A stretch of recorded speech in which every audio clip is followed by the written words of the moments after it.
यस्यांके च विभाति भूधर सुता देवापगामस्तके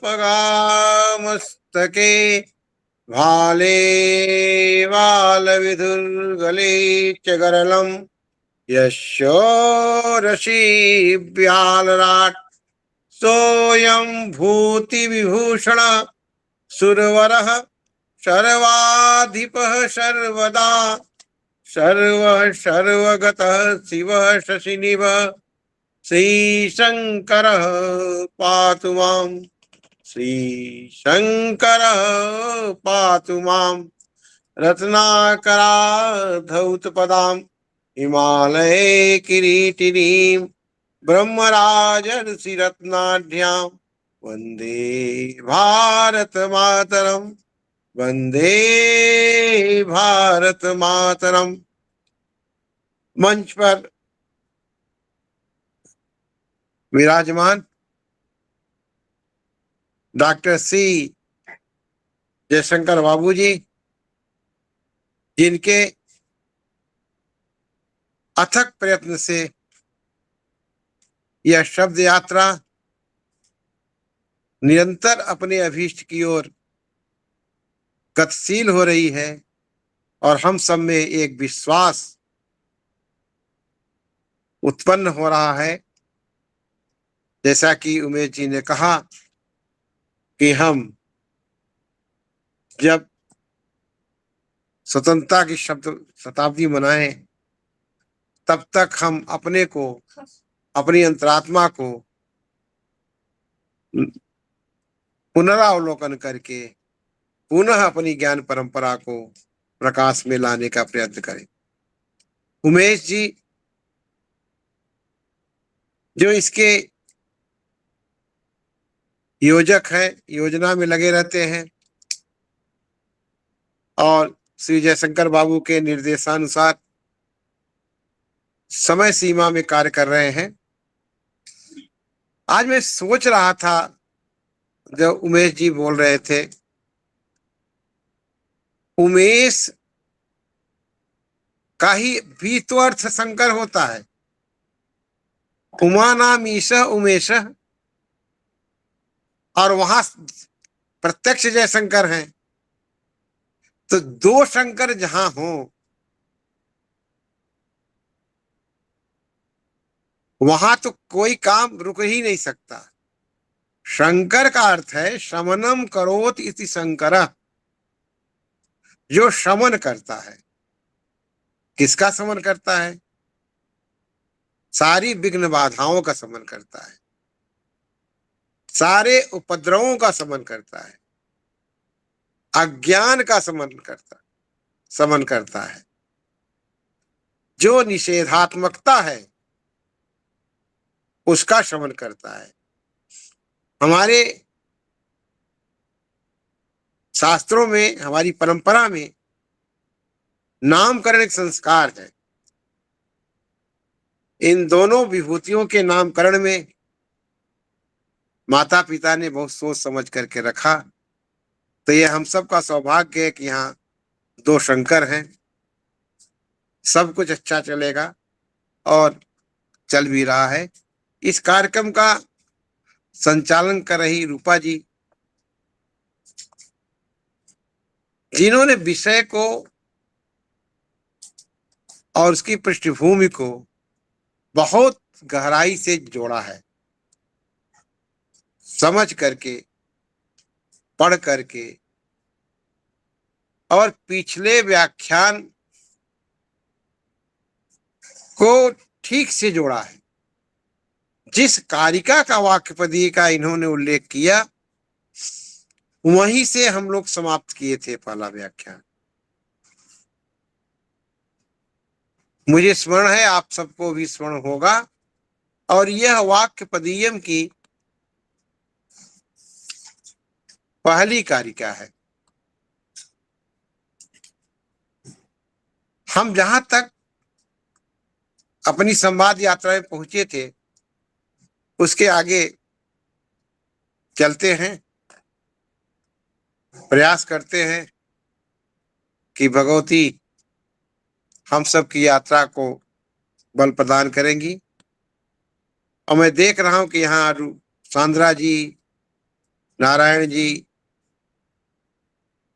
और रीमा जी और बहुत से मित्र जो हमें पटल पर दिखाई पड़ रहे हैं और जो जुड़े हुए हैं, सबको साधुवाद देता हूं कि सब इस हमारी यात्रा के सहयात्री हैं।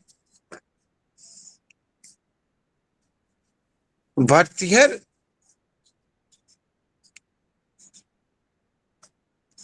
ने शब्द को स्फोटात्मक कहा है कि शब्द स्फोटात्मक होता है, इसीलिए इसकी कला जो होती है वो अव्याहत होती है और अव्याहत होने के कारण यह काल से भी अबाधित रहता है।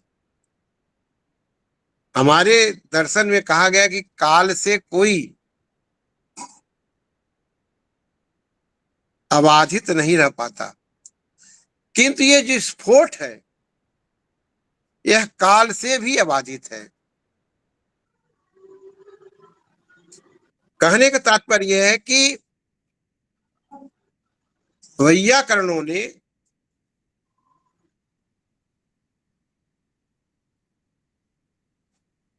इसे महत्व देते हुए कहा है कि शब्द ब्रह्म वह मौलिक तत्व है।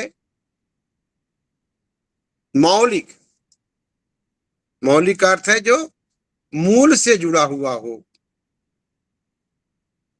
वह मौलिक तत्व है जिस तत्व के कारण और जिस तत्व के रूप में समस्त भौतिक सृष्टि है, अर्थात समस्त भौतिक सृष्टि आभाषित होती है, प्रकट होती है, प्रकाशित होती है, क्योंकि यह मौलिक तत्व मूलतः प्रकाश विमर्शमय है। अतः समस्त सृष्टि में द्वैत प्रतीत होता है। वस्तुतः दोनों में अद्वैत ही है, इसीलिए एक को वाच्य और दूसरे को वाचक, या एक को रूप और दूसरे को नाम कहा गया है। गोस्वामी जी ने लिखा है, देखिए रूप नाम आधीना।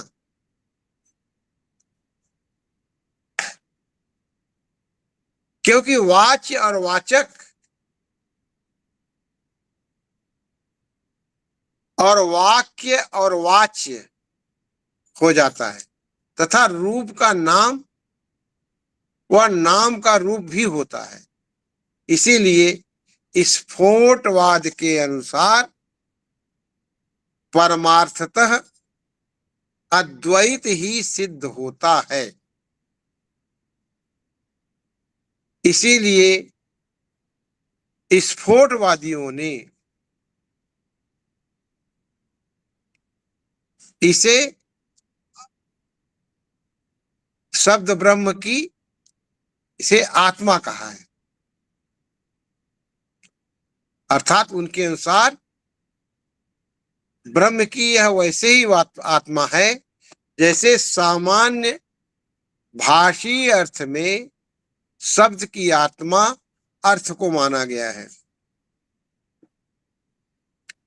इसी स्फोटात्मक शब्द ब्रह्म से जो सृष्टि होती है, जो सृजन होता है, जो निर्माण होता है, जो रूप संरचना बनती है, उसका क्रम वैयाकरणों ने, व्याकरण की रचना करने वालों ने सामान्यतः इस प्रकार माना है, प्रणव शब्द ब्रह्म, परा, मध्यमा और वैखरी। माने इसको प्रणव शब्द, ब्रह्म, परा, मध्यमा और वैखरी। भारतीयन ने परा और शब्द ब्रह्म को एक ही माना है। इसलिए उनके अनुसार जो ये सृष्टि का क्रम है, इसके 3 सोपान हैं। वे 3 सोपान हैं: पश्यन्ति, मध्यमा, वैखरी।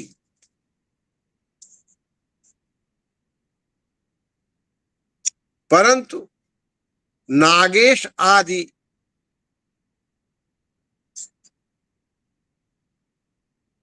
जो आचार्य हैं, परवर्ती आचार्यों ने वाक सृष्टि के 4 स्तर माने हैं। और कश्मीरी संयोग ने अपने प्रतिभिज्ञावाद में, जिसके प्रवर्तक हैं आचार्य सोमानंद, आचार्य सोमानंद ने ही सर्वप्रथम भारतीय द्वारा मान्य वाक के जो ऊपर 3 रूप बताए गए हैं उनकी आलोचना की सबसे पहले। जैसे मैंने कहा कि ये प्रतिविज्ञावाद के प्रवर्तक माने जाते हैं। इन्होंने पश्चंती को वाक के परम रूप या स्तर रूप में स्वीकार न कर परावाक को वाक का परम रूप माना है। इन्होंने परावाक को वाक का परम रूप माना है तथा वाक सृष्टि के क्रम के उक्त 4 स्तर हैं, जिसमें बाद के सभी वैयाकरणों ने सिद्धांततः इसे मान लिया है। परंतु इसमें जो आगे पूरा चिंतन हमारा चलता है वह इस विषय को व्याकरणिक ज्ञान की मर्यादा में रख करके उसका जो सूत्रपात करता है, उस सूत्रपात को यदि हम ठीक से उद्गमित, प्रतिभाषित, स्थापित देखना चाहे तो कश्मीरी शैव दर्शन का जो वाक सृष्टि क्रम है उसमें देख सकते हैं। बहुत विस्तार से वहां इसकी चर्चा है। कश्मीरी शैयों के क्रम सिद्धांत ने वाक सृष्टि के 5 रूप माने हैं। ऐसा प्रतीत होता है कि समूचा यह जो क्रम सिद्धांत है, इसकी जो हायरार्की है, इसका जो आनुपूर्वी क्रम है, वह क्रम सिद्धांत पंचक के समान है। इसलिए इसमें वाक सृष्टि के 5 सोपानों की चर्चा है।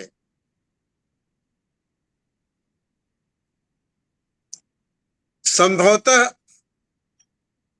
इसके अनुसार परा और पश्यन्ती के बीच में एक सूक्ष्म,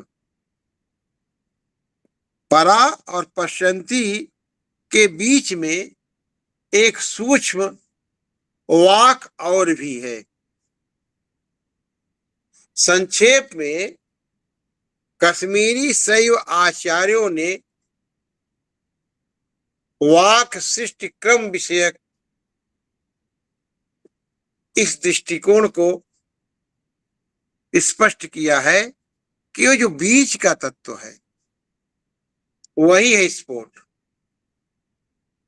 तो उनके अनुसार, कश्मीरी शैव आचार्यों के अनुसार, परम ब्रह्म या उसी को पति कहते हैं या प्रणव कहते हैं, उससे दो हुए पशु और पाश।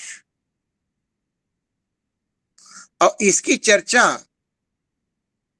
आप कामायनी में स्पष्टता देख सकते हैं। इस पशु से और आगे जो दूसरा तत्व है पाश, इससे जो 5 तत्व उत्पन्न हुए, मल, माया,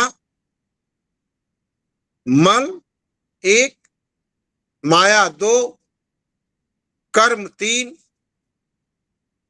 निरोध शक्ति 4, बिंदु। बिंदु जिसमें परा, चिति, प्रतिभा, आनंद आदि आते हैं। जब मैं इस तत्व को बात करता हूं तो बार बार कामायनी महाकाव्य हमारे सामने खड़ा हो जाता है। आनंद सर्ग ही है उसमें।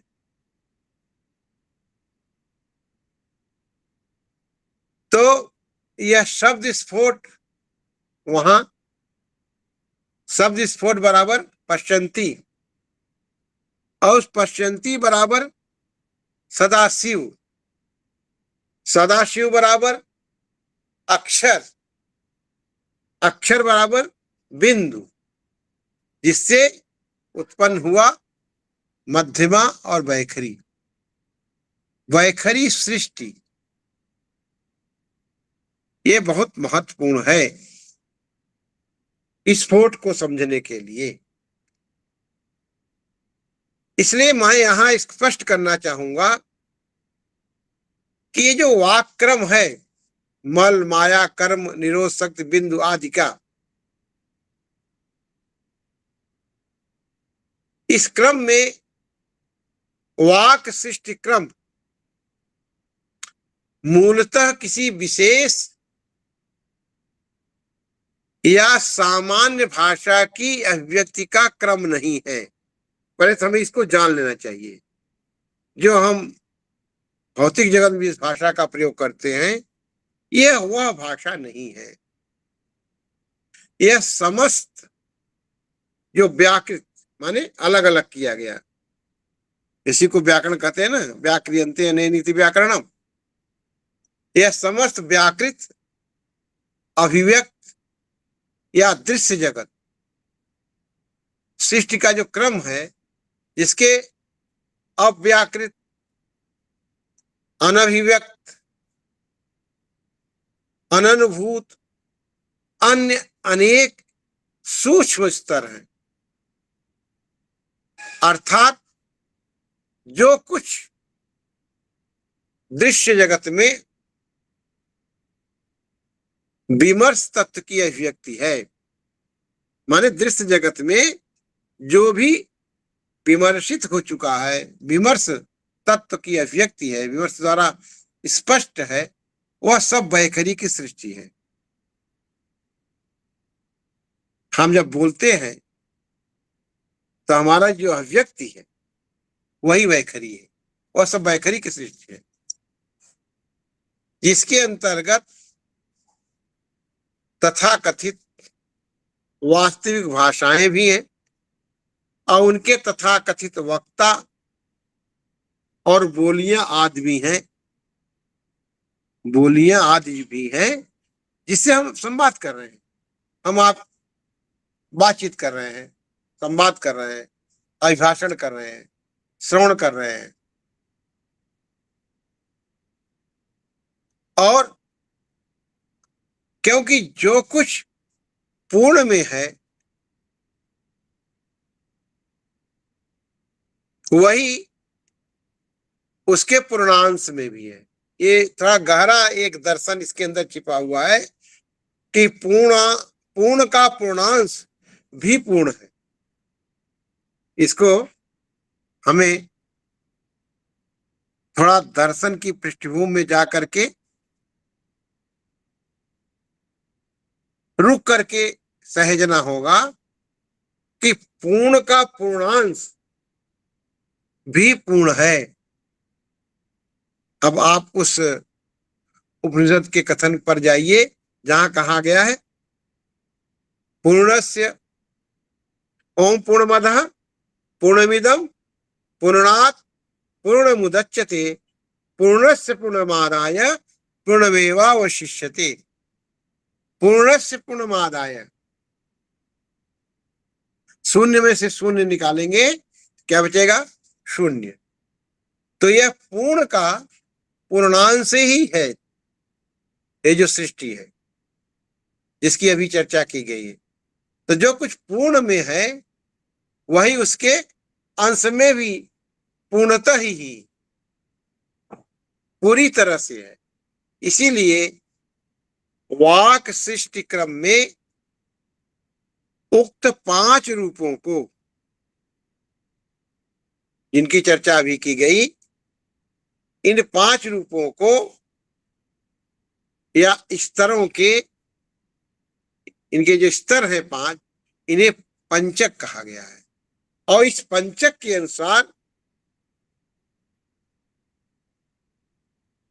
वास्तविक भाषा के स्वरूप एवं उसके व्यवहार की व्याख्या की जा सकती है।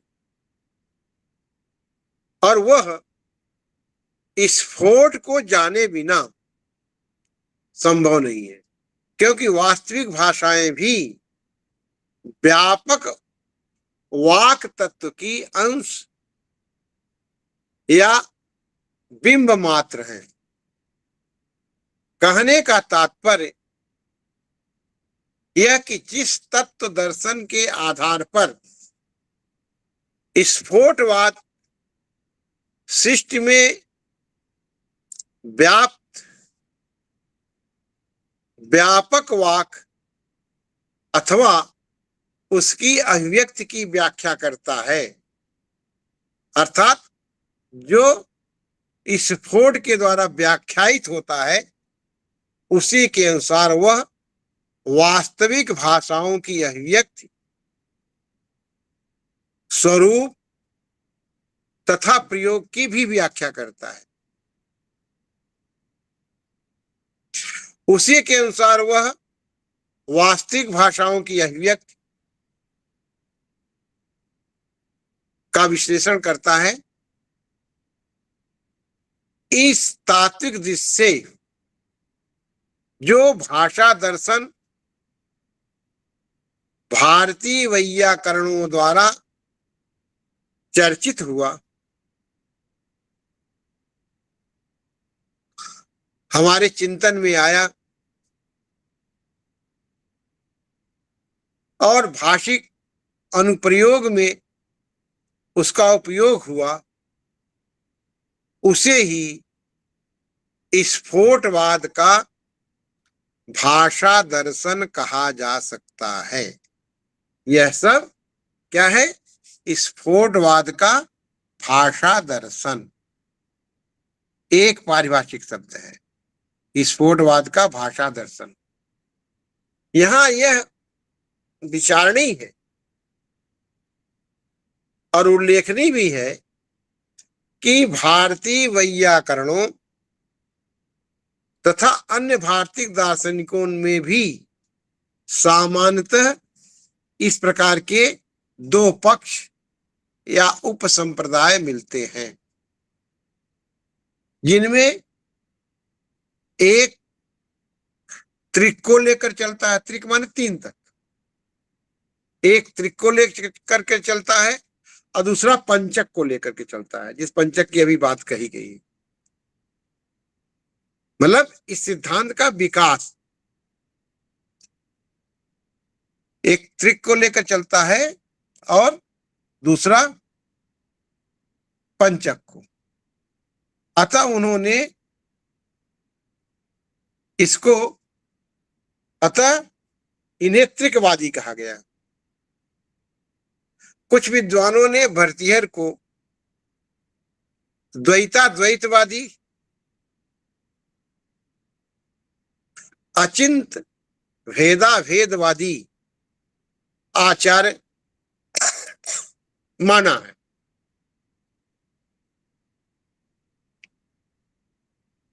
ओंकार के 3 चरण, ओंकार के जो 3 चरण है अर्थात 3 जो वर्ण है अ उ म उच्च, तो ओंकार के 3 वर्णों द्वारा उच्चरित होने तथा 5 आवृत्तियों में लिखे जाने में भी 3 वर्ण है, 3 वर्णों द्वारा उच्चरित होता है। उसकी जो 5 आवृत्तियां हैं उन 5 आवृत्तियों में लिखा जाता है ओम। यह भी कदाचित दोनों पंचकों और त्रिकवादी दार्शनिकों का द्वंद्व ही प्रतिबिंबित प्रतीत होता है। यह सब उसी में समाहित, समावेष्टित और अधिगमित है। कहने का तात्पर्य है कि स्फोटवाद की उक्त दोनों प्रकार की व्याख्याएं प्राचीन व्याकरण शास्त्र में हमें स्पष्टतः क्रम से मिलती है, जिसकी परंपरा